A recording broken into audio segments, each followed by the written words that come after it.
આજરોજ ભુજ ખાતે 80માં સ્વતંત્રતા દિવસની ઉજવણીના અવસરે આજે આમ આદમી પાર્ટી કચ્છ દ્વારા ભુજ શહેરમાં ભવ્ય તિરંગા બાઇક રેલીનું આયોજન કરવામાં આવ્યું હતું.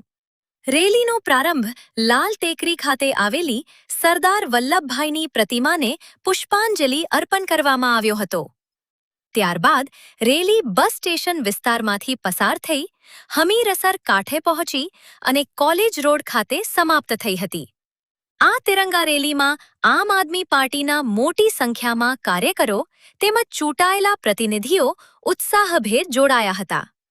તમામના બાઇક ઉપર રાષ્ટ્રીય ધ્વજ સાથે દેશભક્તિના નારા ગુંજ્યા હતા, જેના કારણે સમગ્ર શહેર દેશપ્રેમના રંગમાં રંગાઈ ગયું હતું. આ સાથે પોલીસ પ્રશાસનનું સહકાર મળેલ હતો. આ પ્રસંગે આમ આદમી પાર્ટીના આગેવાનોએ દેશની એકતા, અખંડિતતા અને લોકશાહી મૂલ્યોને મજબૂત બનાવવા માટે સૌને સંકલ્પબદ્ધ રહેવાનો સંદેશ આપ્યો હતો.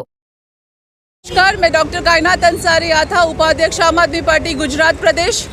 आज आप सभी को 80वें स्वतंत्र दिवस की खूब खूब शुभकामनाएं। असली मायने में आज़ादी तब हम मानेंगे कि होगी जब बच्चों को अच्छी शिक्षा मिलेगी, लोगों को अच्छा स्वास्थ्य मिलेगा।